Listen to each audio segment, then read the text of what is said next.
because like there's so many hills here, you can get a lot of nice views like wherever you are, and the mountains have snow on top, and it's so freaking beautiful. And then right in front of the mountains there's water, there's a bay. Like, what the?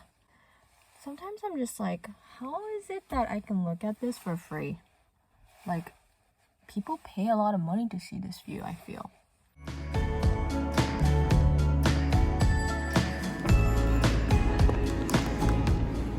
Hinges. I swear, I feel like I've been to Home Depot every other day this week. My second task of the day, which was at 11:15, the ladies that I worked for were so freaking sweet. It was just to assemble. It was like pretty much 60% assemble. I just had to attach the legs of the IKEA Lilligren or something. I'll look it up. I researched it. I looked it up on YouTube just to see, like, you know, maybe it is difficult to assemble, and that's why, like, because they've canceled, they wanted to reschedule. This is like the third attempt, and then it finally worked out. So I was like, man, is it like really difficult to assemble or something? And I found a video, and all the comments are like, everything else is so easy. The only part that we wanted you to show was the leg attaching, and you didn't even include that. This video is useless. Like, being super mean to this guy. And I was just expecting it to be so difficult. The only reason is because you can attach this IKEA bathroom cabinet or vanity or whatever you want to call it as a floating vanity. You don't have to use the legs, and so that's why there aren't any pre-drilled or pilot holes at the bottom. But it's just, you know, the particle board. So you just mark on the bottom of the vanity where you want to attach the legs frame, I guess. And you could do a pilot hole, but it's so soft that you could just drill the screw right into it. My third client of the day, I was able to move up to 1 p.m. and that was to fix cabinet doors that detached, which was very interesting because there were cabinet hinges from Blum, the brand Blum, and almost like the top one was different from the bottom, and then I looked at the other side and those two were different, and I looked at the other cabinet doors and those were kind of matching, kind of different, so I don't know why they were all different.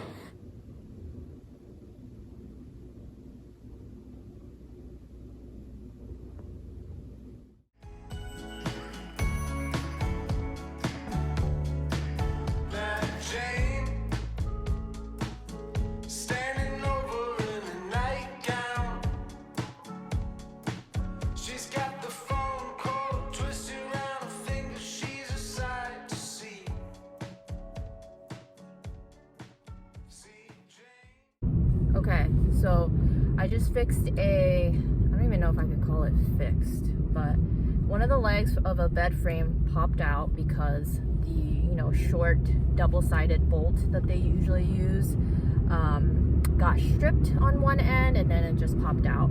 Or it just popped out this way. And so I stuck a piece of drywall anchor in there, like just the bottom edge, just a piece of plastic, and stuck that into the side and then screwed on the bolt. That way, that was a much tighter fit, and so I had the client check it, make sure it's more secure, because he did try to fix it before and he put toothpicks in it, and I was like, I'm pretty much doing the exact same concept, but I'm putting a hard plastic in there rather than like little pieces of wood. I was gonna do the wood dowel idea, but I didn't have any way to cut it in half at that moment, so I just did the plastic, and that totally worked. I just got a rude reminder. You should not speed, folks. I'm so used to speeding, like I speed all day long. I mean, not crazy, but you know, all the freaking speed limits here are like 25, even on a regular street that has like 3 lanes on each side. So I've just been speeding, and it really caught up to me because I just got a ticket for like a camera ticket, so it doesn't go on your driving record, thank goodness. and it's $237, and it was because I was going over at a 20 miles an hour speed zone, school zone. So I learned my lesson. That is an amount that is going to prevent me from speeding. So good on you, Washington. I just had the most pleasant experience at the DMV. I usually get in the Purina one, like the Purina, but it's like the premium Purina. But I have the beef going, and I try to change out the flavors. Like he's not supposed to have poultry or like, what the fuck is that? Oh, there's an ant in here. Just killed it with my hand. Hopefully that wasn't a roach. But anyway, I get that because our old vet for my older dog told us that the food that we should be giving them to avoid dogs getting I forgot what disease they commonly get. But anyway, whatever it was, it's like, these are the brands that I recommend that are still accessible at the pet store. But anyway, I got this brand. He didn't recommend this one because the Purina one that I was gonna get, that I usually get, only had the same flavor I already have. Oh, look at these little tiny little pebbles. Look at that. Look at little tiny pebbles. So I tried this one because I wanted to change out flavors. I'm not really sure if this is actually good for him, but hopefully he doesn't get sick. Come here. Come here. Up I sit. Good shit. Focus. Focus. Good focus. Break. Good boy.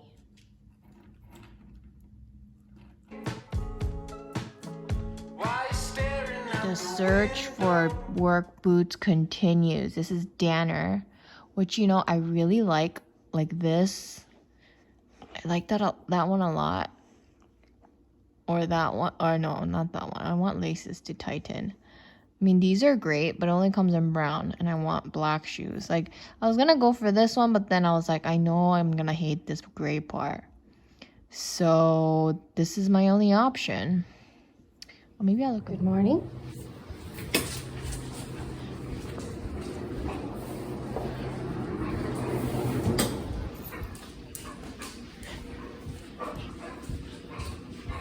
Good morning. I'm gonna charge my battery. I usually, look at all this crap I picked up. I usually,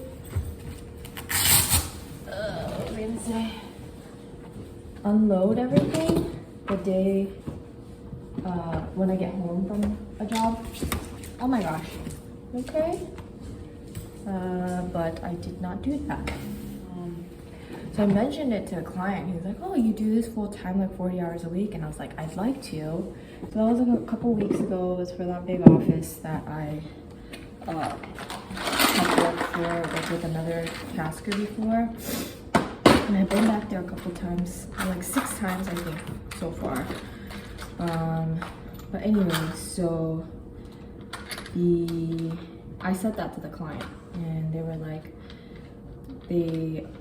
their current office manager is leaving, she's quitting. So they were like, would you be interested in doing what you're doing now, plus doing office manager stuff, like unloading the dishwasher, keeping a list of office supplies and kitchen supplies that we might need, and coordinating all of that and stuff, and doing the assembly stuff. And I was like, okay, well, you know, my handywoman work, or handywoman rate is in the 60s. You know, office managers, I think I researched like an executive or average office manager in a big city is like $40 an hour, 80K, 85K a year. You know, that's $60 an hour. Even though they're giving me just, you know, part-time, it's not really within, like, really called for a position like that. So I was like, you know, to be honest, and I don't want to waste your time. Like, sure, I am interested, I'd be happy to do that. You know, like, it'd be awesome to have consistent hours, but this is my rate, and if I'm gonna be doing assembly work in that, you know, it's kind of hard to figure, like, oh, these hours I'm just this, and these hours I'm just this. So I'm like, this is my rate, and, you know, it's probably not worth your time to have me there doing other stuff that doesn't require handywoman knowledge or tools or whatever. But anyways, so he was like, okay, let me just look for somebody on TaskRabbit. If I don't find anybody at the $40 range or whatever, then you know, can I still contact you? And I said, sure, yeah, you know, like whatever happens, but I figured it's not gonna work out. Turns out it did work out. So I'm gonna be working. I think the payments will still be through TaskRabbit, but they're hiring me at my furniture assembly rate, and I'm working. I don't know what the consistent hours are gonna be moving forward exactly, but I'm working for them Monday and Tuesday for 4 hours each day, and it would be really nice to have them hire me consistently every single week or every other week or whatever. Like, that would be a huge pressure and stress off of me to know that at least I can, even if it's a slow season or slow week or whatever, at least I can rely on them hiring me for, I think part-time, they were thinking like 12 to 19 hours a week. So that would be awesome. I just got done. It's been back to back. My 9:30 job, I got so many cuts because I was rushing as much as I could. That was almost 3 hours. And then from there, I had to rush all the way, like, I don't know, so far back to my 1 o'clock job. I got here just in the nick of time. Luckily, there was ample street parking, so I didn't have to really look around. Yeah, and then that was another 2 hours. So it's been nonstop. I've had to pee since like 10 a.m. Okay, but yeah, it's getting busy. It's getting very busy, and I got that job, so. So you know how last week, Wednesday, I had a leak? Well, not me, the unit, couple units above me. Their kitchen faucet handle broke, and so the water traveled all the way down. There was a puddle here. Most of the boxes that I had from Home Depot and Lowe's caught it. There was also a puddle on the other side of the wall, the kitchen. And anyway, so now from all the rust and manganese, I guess, I looked it up, in the water, it has left brown stains on my baseboard, which is not a big deal. It's as long as it's not mold, it's fine. So you can see sugar. Well, the saga to find new work boots will have to be postponed till tomorrow because it's raining quite hard right now, and if I'm gonna go to that area, the Boots place is actually 40 minutes away from where I live, so I wanted to take Sugar with me and take him to the parks over there. But if we're gonna be walking for a while, like going on a long walk, it's just the rain is coming down a little too hard today. Got shrimp.